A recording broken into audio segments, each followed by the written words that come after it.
Muy bien. Vamos a iniciar esta parte con los requerimientos de velocidad por cada servicio que nosotros tenemos. Hoy en día se ha vuelto una necesidad cada día tener o requerimos mayor ancho de banda y velocidad de transmisión, independientemente a lo que te dediques. Necesitamos un ancho de banda mucho más grande en comparación de algunos años. Y no se diga hoy en día la parte con la llegada de la pandemia, bueno, toda la parte de educativa, la parte muchas en la industria, en las oficinas, pues tuvimos que regresar a nuestras casas y trabajar desde ahí, donde las reuniones presenciales ya no eran posibles y hoy la parte de las reuniones virtuales se volvió cada día algo más común. Bueno, pero la infraestructura creo que en la mayoría no estaba del todo preparado. Voy a hacer hincapié, voy a referenciar en un artículo del diario Milenio que fue publicado a finales del 2020. Fue escrito por Carla Martínez. Aquí nos advierte que la demanda del ancho de banda de Internet será del 63% en el 2023. Anticipan que en México será una de las áreas de más rápido incremento en el mundo sobre el ancho de banda de interconexión, con una tasa de crecimiento anual del 53% entre 2019 y 2023. Tras la pandemia, como lo mencionábamos, la demanda de ancho de banda de Internet será hasta un 63% más en 2023 de lo que se requiere actualmente. Aquí estas palabras las mencionó Gustavo García, quien es un arquitecto en soluciones globales para la empresa en América Latina de la empresa Equinix.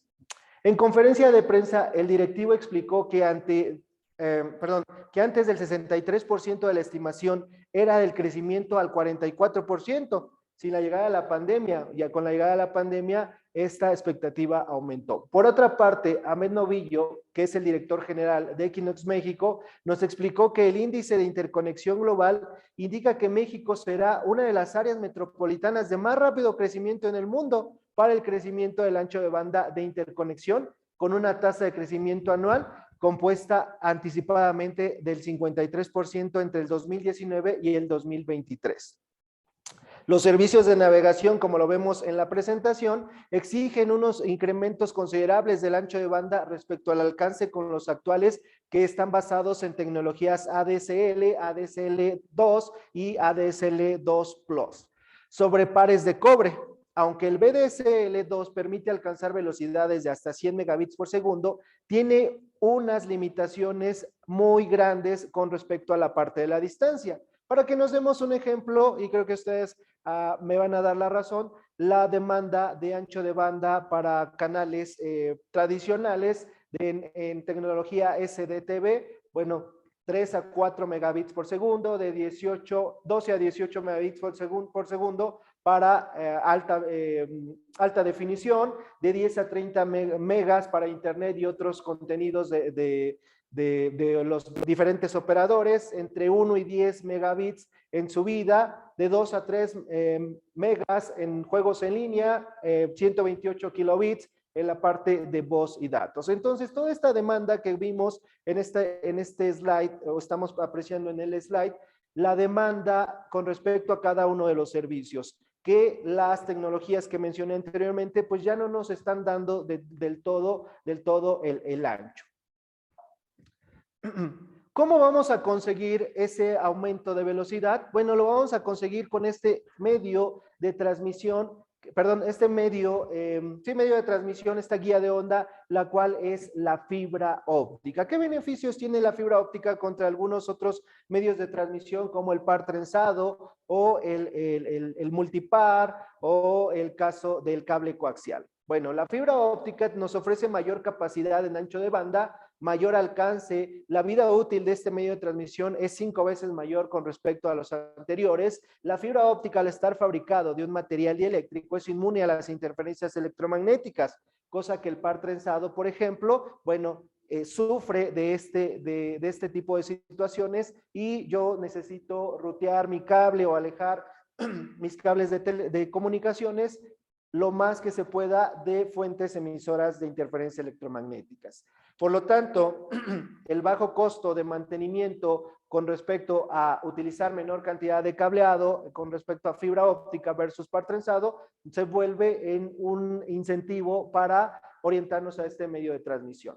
Mayor fiabilidad con respecto a los medios como el par trenzado, ya que yo en el par trenzado podría colgarme, por decirlo de alguna manera coloquial. Bueno, en la fibra óptica no es posible, ya que si yo realizo algún corte o algún seccionamiento, el haz de luz dentro de la fibra óptica pues se va a escapar. Bien, por lo tanto yo me voy a dar cuenta que en el otro lado no está llegando la continuidad, se cortó la comunicación y por ende voy a ir a validar qué es lo que está pasando. Mientras que en el par trenzado puedo yo colgarme en un medio de transmisión de ese tipo, puedo colgarme y tal vez no darme cuenta yo como dueño de la infraestructura. La fibra óptica está preparada para un crecimiento a futuro. La mayoría de los tipos de fibra óptica que se manejan están preparados al crecimiento a futuro, lo cual una red debe de tener flexibilidad y escalabilidad para ese crecimiento. Entonces vemos que la relación ancho de banda y velocidad de transmisión va muy de la mano. ¿Y cómo lo vamos a conseguir? Mencionábamos, aparte de la fibra óptica, que seguramente ustedes en todas estas materias de redes han visto que se puede establecer una relación de fibra óptica y cableado de par trenzado, lo que llamamos cableado estructurado. El cableado estructurado pues es un conjunto de subsistemas, los cuales me van a servir para interconectar estos diferentes subsistemas y por tanto proveer un tipo de servicio. En un cableado estructurado o en una comunicación tradicional, vamos a llamarlo de esta manera, utilizo mi cableado vertical para llevar la mayor cantidad de información por medio de fibra óptica, pero sigo manteniendo el cableado horizontal en par trenzado. Bueno, hay una solución que es una alternativa, que se ha vuelto una alternativa para este tipo de instalaciones y seguramente ustedes ya lo utilizan, lo que son las redes ópticas pasivas. En algunos, ustedes seguramente lo conocen como el FTTH, que es el acrónimo de fibra óptica hasta el hogar. Este tipo de topologías cada día se ha vuelto una tendencia, no solamente en servicios como las casas habitaciones, sino como el nombre de este webinar, que es en edificios verticales. Llámese un hotel, llámese un conjunto de oficinas, etcétera. Pero ¿qué es una red óptica pasiva? Una red óptica pasiva es una red de fibra óptica que tiene una arquitectura punto a multipunto. Nos ofrece un alcance de transmisión de fibra en un radio de hasta 20 kilómetros, a diferencia de un cableado estructurado que, aunque la fibra óptica da para más, nos establecen los estándares de desempeño como TIA 568.2, que el cableado de backbone no debe de exceder 2 kilómetros en fibra multimodo, y 3 kilómetros en fibra monomodo. Bien, en este caso yo tengo un alcance mucho mayor utilizando este tipo de topologías. Adicionalmente, una red óptica pasiva nos ofrece un ancho de banda asimétrico, 1.25 gigabits por segundo de bajada y 2.5 gigabits por segundo de subida. El medio de transmisión que se utiliza es enteramente fibra o una combinación fibra-cobre. Bien. ¿Cuál es la topología de una red óptica pasiva? La topología de una red óptica pasiva ha sido tan versátil que se puede instalar tanto, mencionábamos, en aplicaciones en el interior como en aplicaciones en el exterior. Los elementos que integran una red óptica pasiva son el equipo concentrador, el cual va a recibir las señales o los enlaces que yo contrate de mi proveedor de servicios o mi carrier. Esa señal óptica la voy a mandar por una red de distribución óptica que incluye cables de fibra óptica y todos los elementos que me van a permitir la interconectividad, para terminar en cada uno de los usuarios con un elemento, un equipo activo que va a recibir y filtrar la señal de fibra óptica y va a proveer un servicio en específico, ya sea voz, video, datos o incluso una señal de televisión. La topología estándar, la que seguramente todos conocemos, es utilizar un transmisor y un receptor en el punto local versus en el punto remoto. Pero esa comunicación, aunque yo la haga por fibra óptica, va a ser utilizando dos hilos de fibra óptica. Bien, un hilo de fibra óptica para enviar la información que llegue al punto remoto, a mi equipo activo, y ese equipo activo responde por otro hilo de fibra óptica completamente diferente. ¿Por qué? Porque utilizamos una misma longitud de onda. Todos los equipos activos, como los transceiver o mini GB, como quieran llamarlos, o módulos SFP o SFP+, bueno, como quieran llamarlos, ese equipo activo viene en una configuración duplex. Utiliza un hilo de fibra óptica para enviar y otro para recibir, tiene un transmisor y un receptor porque utilizan la misma longitud de onda. Simulemos una longitud de onda como los carriles en una carretera. Bueno, al utilizar una sola longitud de onda en una carretera, pues solamente va a transitar un auto a la vez. No pueden transitar dos autos a la vez en diferente sentido porque chocaría la información. En el caso de la topología que mencionábamos de las redes convencionales, del cableado estructurado, cobre o fibra óptica, tenemos que este debe de contemplar diferentes subsistemas. Esos subsistemas son la acometida, que es donde yo recibo mi enlace que contrato de mi proveedor de servicios, lo llevo a un punto de distribución central, que es mi cuarto de equipos o la conexión cruzada principal, y posteriormente hago la distribución dependiendo la infraestructura que tenga. Si yo tengo un solo edificio vertical, bueno, voy a tener diferentes cuartos de telecomunicaciones o que de manera coloquial conocemos como sites secundarios. Esos cuartos de telecomunicaciones me van a permitir unir mi cableado vertical con mi cableado horizontal para poder llegar a mi espacio, a mi área de trabajo. Si esa área de trabajo se encuentra en otro edificio completamente distinto al donde está mi punto de distribución central, pero en el mismo predio o campus, bueno, sigue siendo físicamente un cuarto de telecomunicaciones, pero ahora va a fungir como una conexión cruzada intermedia. Todos estos subsistemas y espacios de telecomunicaciones integran a un cableado estructurado. Estos espacios de telecomunicaciones y definiciones las podemos encontrar en nuestro estándar internacional TIA 569. Por lo tanto, yo podría ser eficiente con esta infraestructura el cableado vertical utilizando fibra óptica, pero las tiradas horizontales para llegar a cada uno de mis nodos voy a seguir continuando una tirada de cable de par trenzado por salida de telecomunicaciones. Por lo tanto, la cantidad de cableado pues se vuelve mucho mayor. Y eso aunándole todos los elementos como la ductería o la canalización de manera general.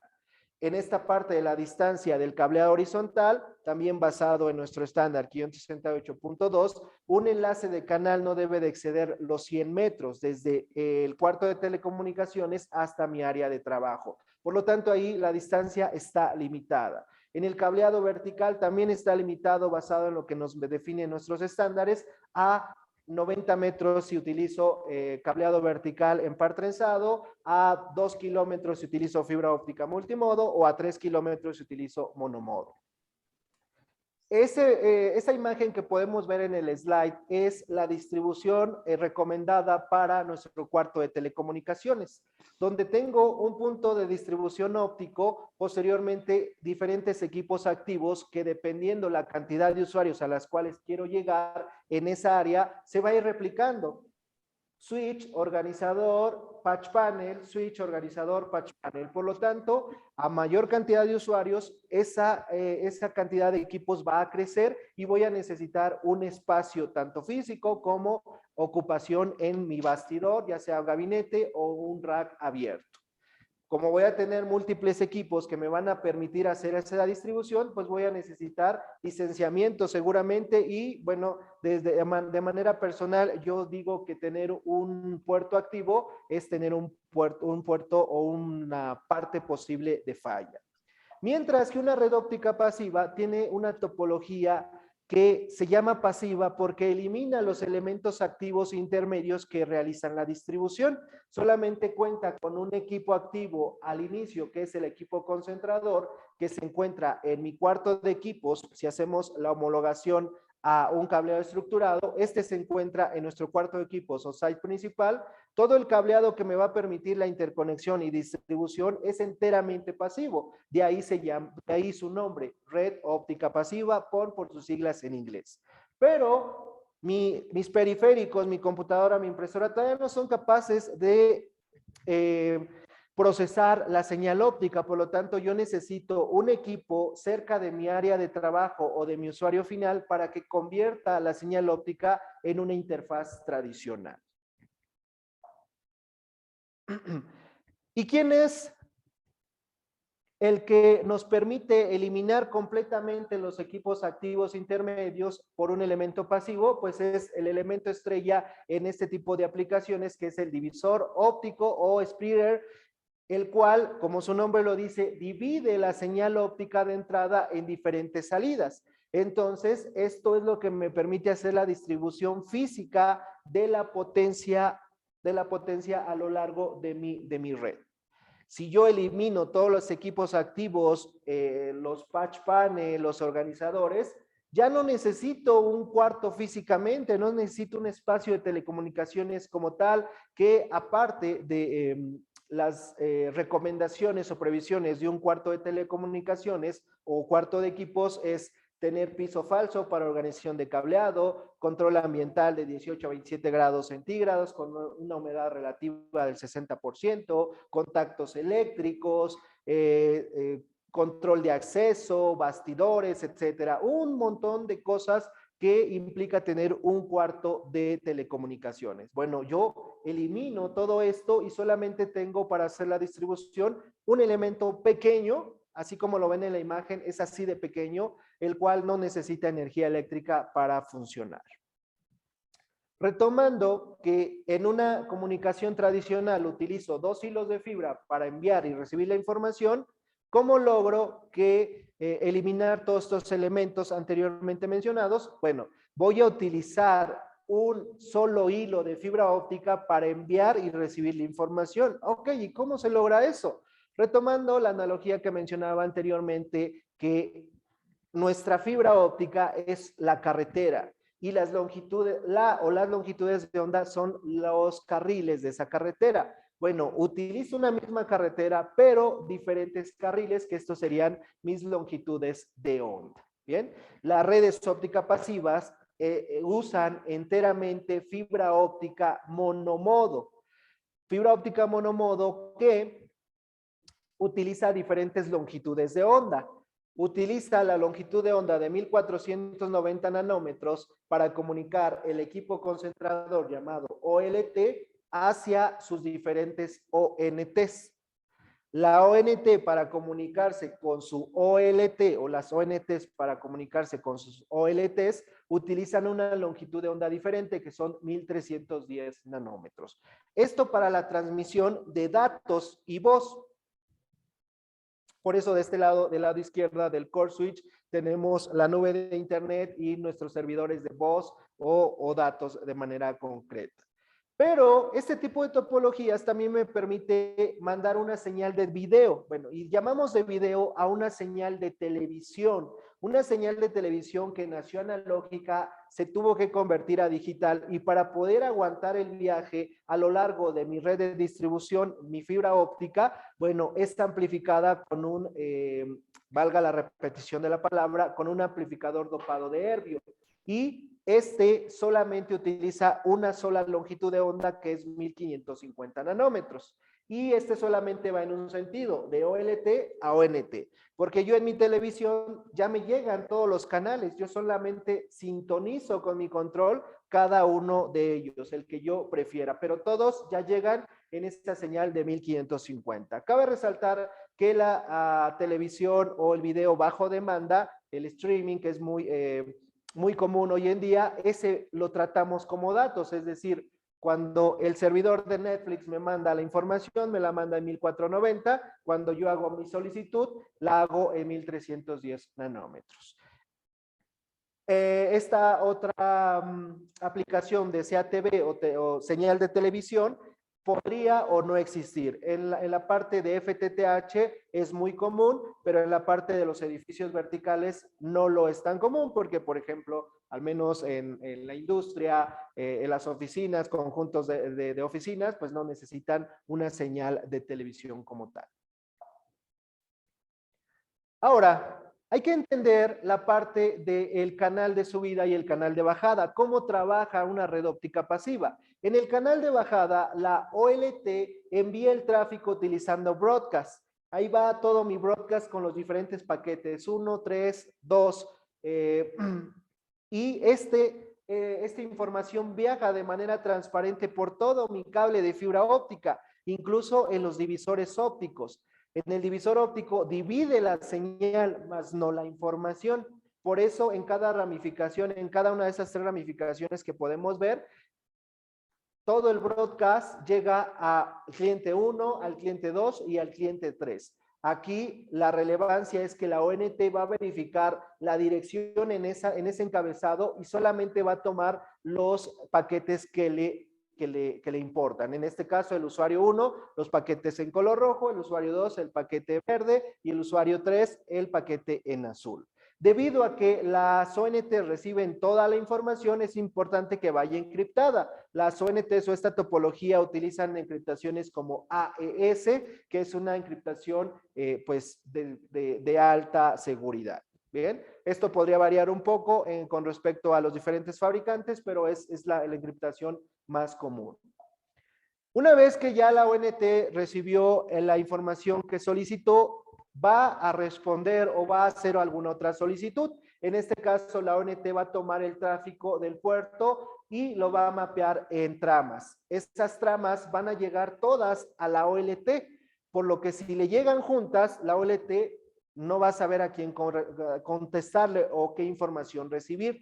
Esto, la OLT le da un tiempo a cada ONT y le dice, usuario rojo, te voy a recibir primero, usuario verde, te voy a recibir segundo, usuario azul al tercero. Bien, se requiere un estado de sincronismo muy preciso para evitar las colisiones con respecto a la información.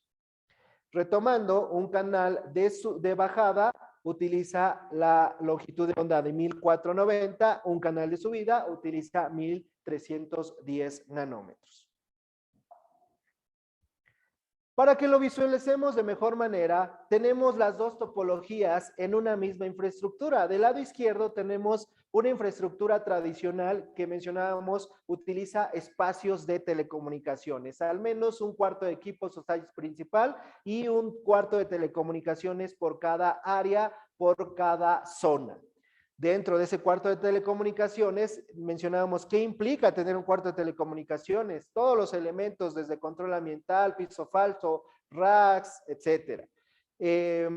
Utilizo una gran cantidad de cableado en mis tiradas horizontales, una tirada por cada usuario, como lo vemos en el esquema, una tirada que está representada en color naranja por cada computadora.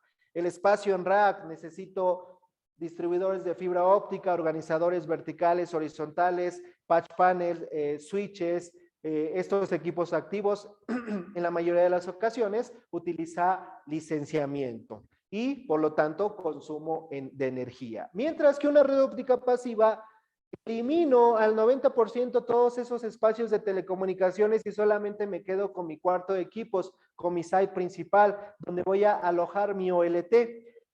Mis diferentes divisores ópticos o puntos de distribución no necesito colocarlos en un cuarto, los coloco en elementos pequeños que me van a reducir en gran cantidad el espacio, un área de ocupación y por lo tanto, como solo utilizo un hilo de fibra óptica y el divisor óptico va a hacer las ramificaciones, la cantidad de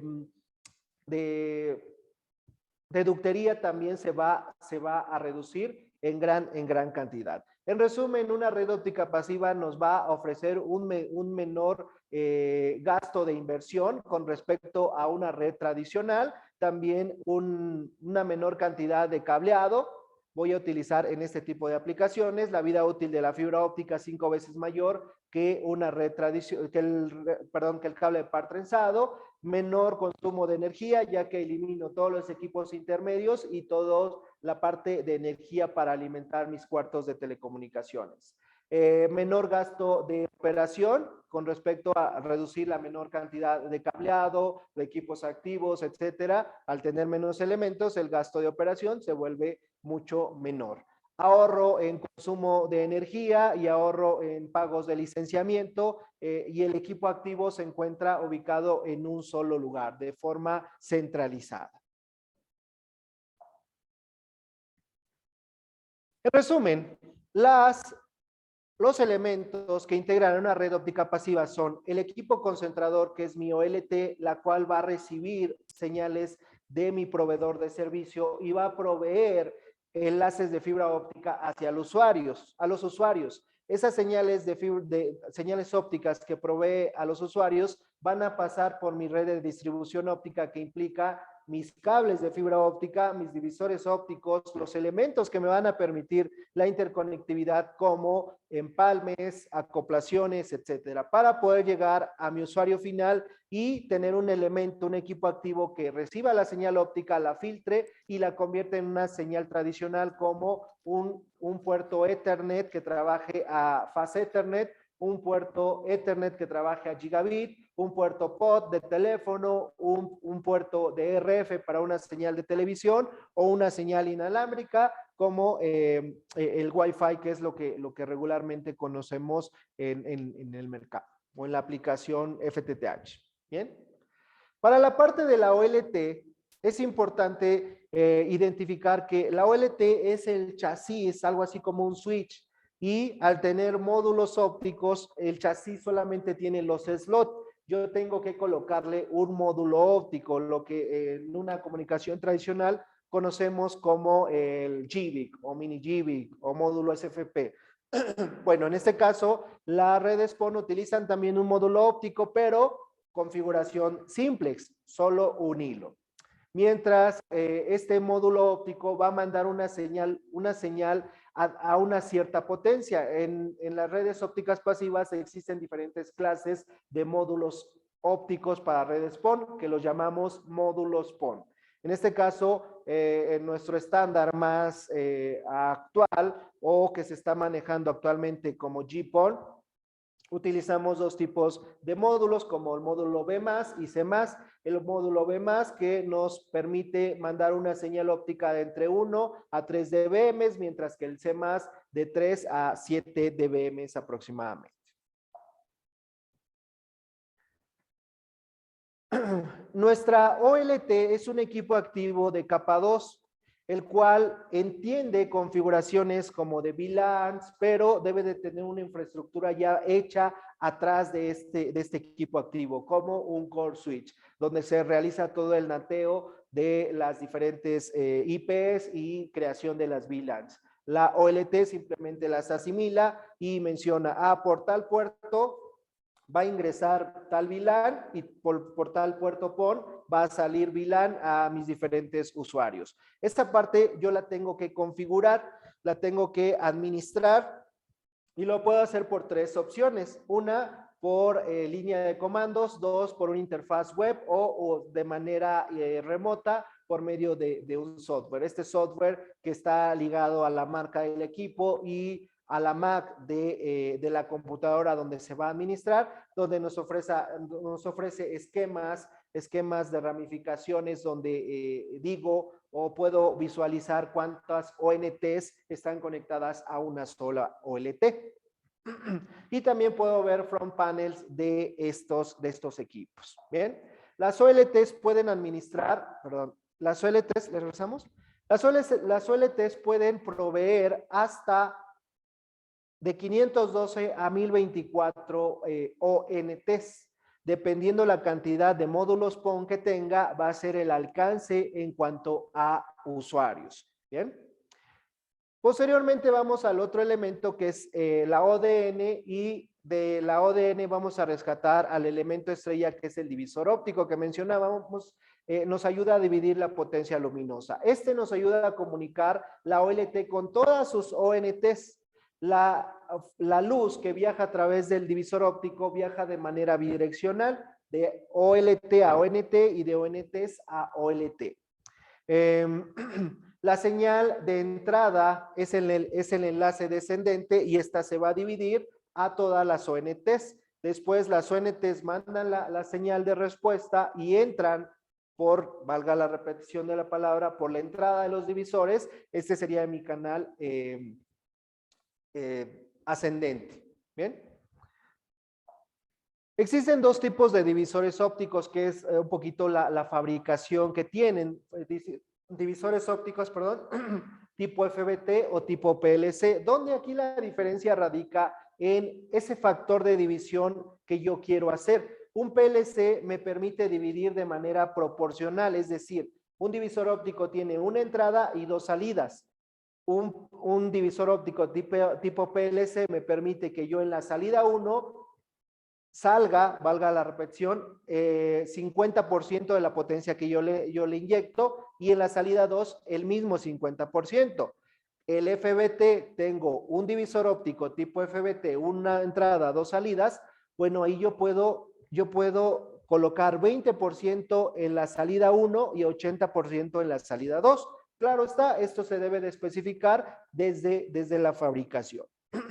El proceso de fabricación de los FBT es más sencilla, por lo tanto es un elemento más barato, pero no tan confiable porque tiene ligeras variaciones en cambios de temperatura y o movimiento. Mientras que el PLC es más costoso su proceso de fabricación, pero porque es más preciso en cuanto a temperatura, movimiento, etcétera. Es más preciso en comparación con el FBT.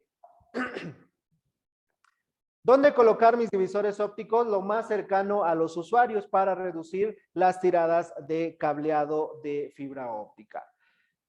Los divisores ópticos, al ser un elemento, me generan atenuación. Por lo tanto, hay que saber qué atenuación va a tener mi divisor óptico. El factor de división en estos elementos puedo tener una entrada, dos salidas, una entrada, cuatro salidas, 8 salidas, 16, 32 y 64. Al menos en el estándar GPON tenemos un factor de división hasta 64. Donde tenemos una atenuación teórica que nos ayuda mucho en el diseño, que por cada factor de división en 2 voy a tener 3 dB de atenuación, es decir, un divisor óptico que de una entrada y dos salidas me va a atenuar 3 dB, uno de 1 por 4, 6 dB, 1 por 8, 9 dB, etcétera. Así sucesivamente.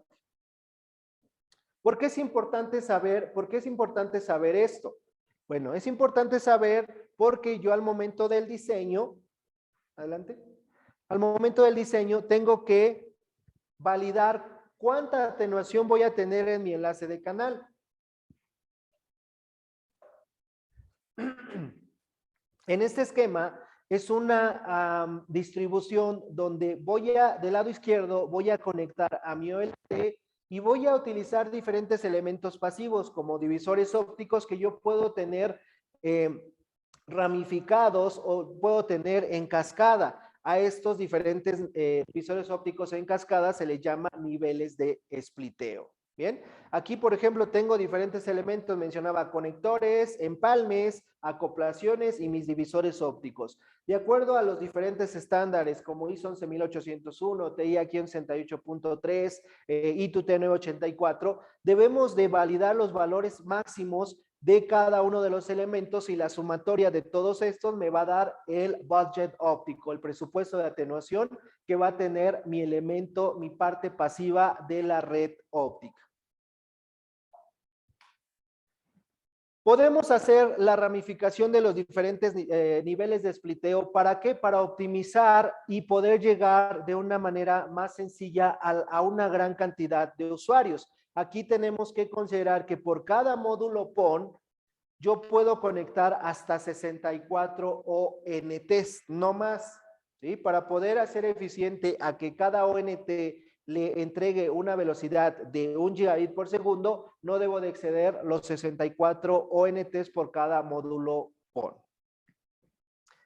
Para que se dé una idea, en estos elementos pequeños es donde yo voy a alojar mis divisores ópticos, como cajas de distribución en la parte interna, distribuidores de pared o cierres de empalme para aplicaciones en el exterior. Para terminar con el equipo que se encuentra en mi usuario, con mi usuario final, que mencionábamos es el equipo que filtra la señal óptica y provee una señal, una interfaz tradicional como inalámbrica, un puerto de red a diferentes velocidades, un puerto de teléfono, un puerto de red con alimentación eléctrica o un puerto para señal de televisión. Donde aquí podemos ver, y creo que ustedes, algunos de ustedes, o muchos de ustedes más bien, pues, ya tienen, por ejemplo, lo que llamamos módem. Bueno, pues esa es una ONT en la mayoría de los casos. Para los que ya tienen señal de internet por fibra óptica, el equipo activo que les dejaron en su casa es una ONT. Hay que ver la relación de los equipos activos. En este caso les dejo estas fórmulas que analizaremos para que las analicen a detalle, donde las especificaciones de los equipos activos OLT, que en este caso manejaríamos como un transmisor, y ONT como un receptor, la diferencia entre las diferentes características de potencia me van a dar como resultado la atenuación que aguantan los equipos activos OLT y ONT.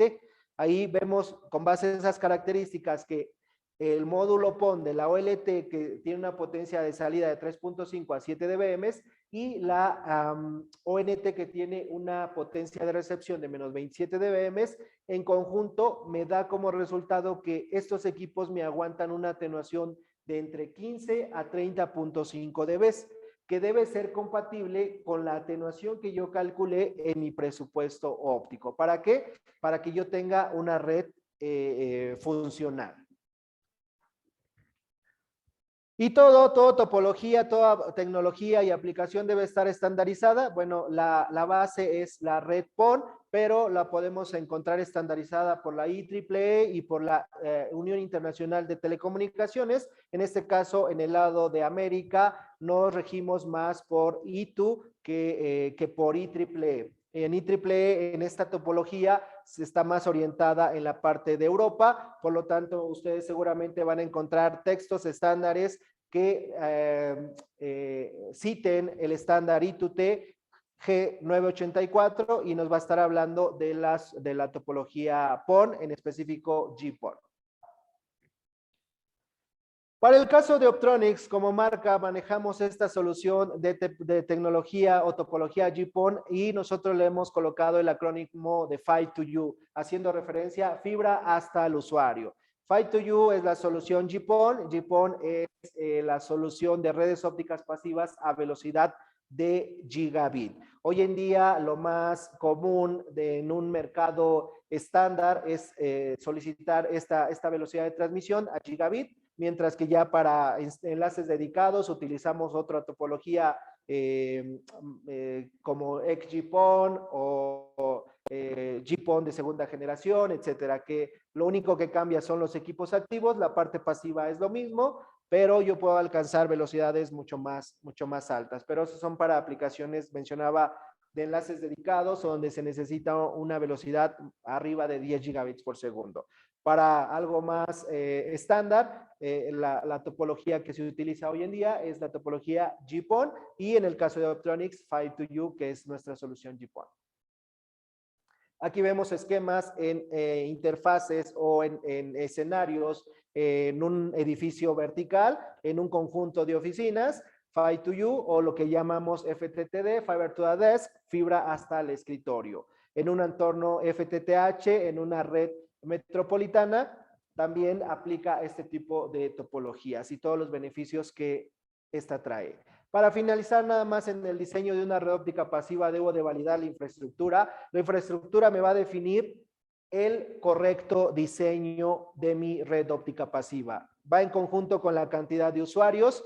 Un usuario puede ser igual a una ONT o dependiendo las características de la ONT, varios usuarios puede ser igual a una ONT.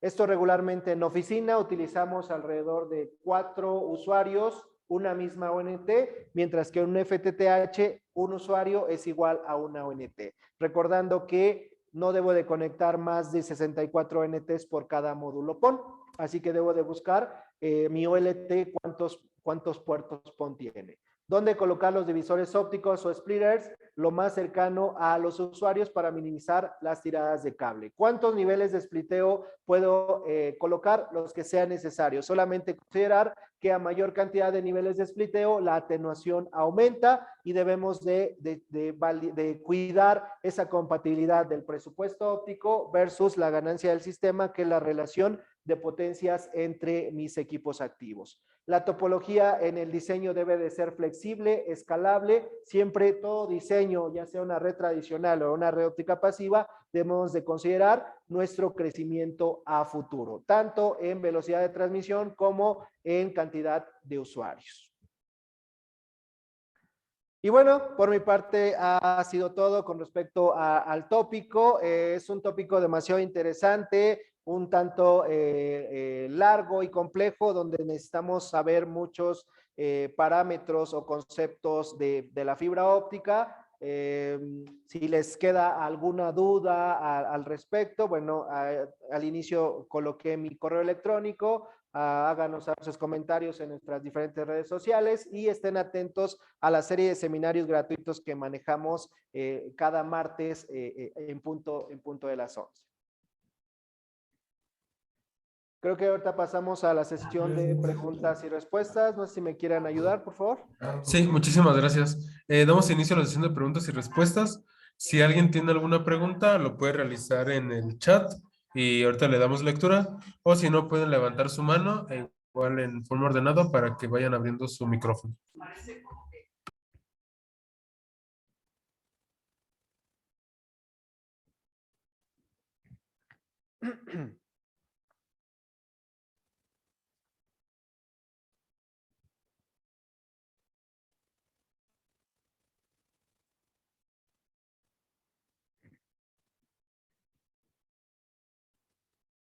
Creo que no hay preguntas. Espero que todo haya sido claro.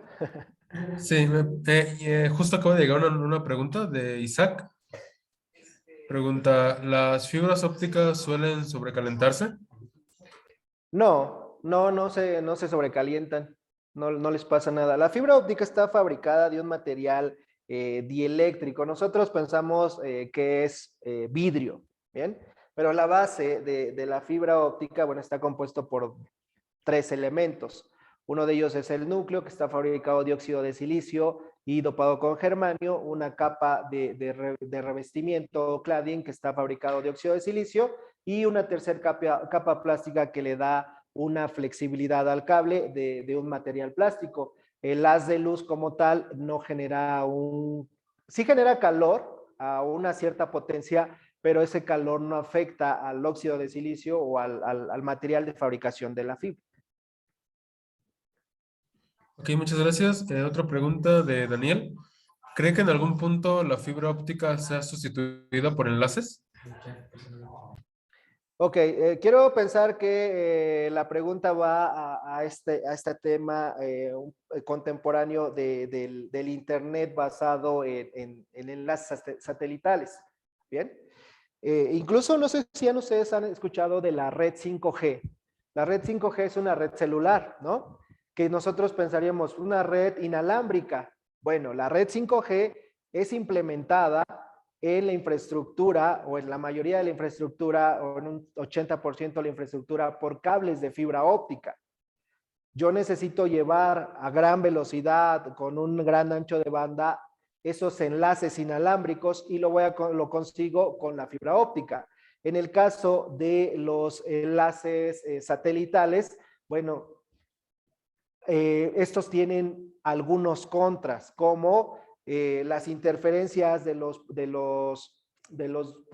la propia infraestructura, de los edificios, de los edificios, de la construcción de las urbes, se torna también una contra de este tipo de enlaces, que tal vez pueden ser funcionales, aunque hoy en día son costosos.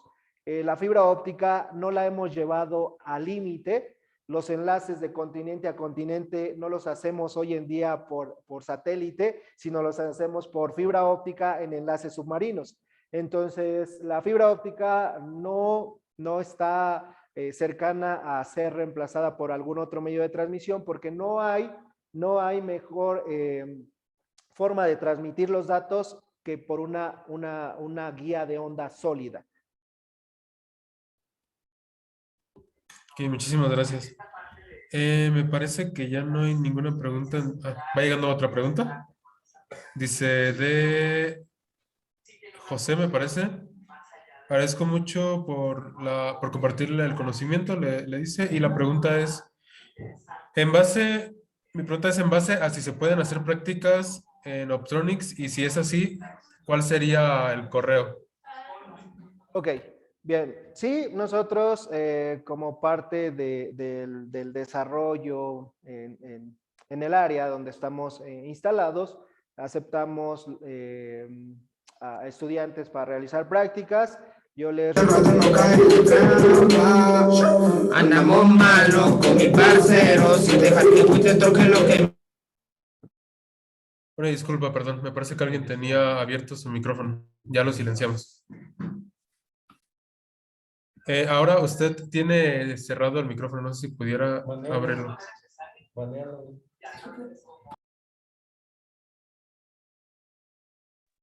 Ok, ahí ya me escuchan, ¿verdad? Sí, ya, perdón, una disculpa. Sí, les comentaba que mandar un correo electrónico a reclutamiento@fibremex.com.mx. Este correo es el correo de nuestra área de recursos humanos y ahí solicitar informes si tenemos vacantes para prácticas profesionales. Somos todo un grupo que seguramente habrá algunos espacios disponibles para ustedes. Ok, muchísimas gracias. De la misma manera, si nos podría proporcionar los datos por el chat, aquí ahorita al final, en cuanto pueda, sería muy útil. Sí, muchísimas gracias. Entonces, bien, al no haber más preguntas, a nombre de la Facultad de Informática, agradecemos su participación en la Semana Académica y Cultural 2022. Muchísimas gracias. Muchísimas gracias a ustedes por su invitación y espero verlos pronto, ya sea en algún evento de este tipo o que nos visiten o que se integren a nuestro grupo. Muchísimas gracias y que tengan excelente tarde. Sí, muchísimas gracias. Hasta luego.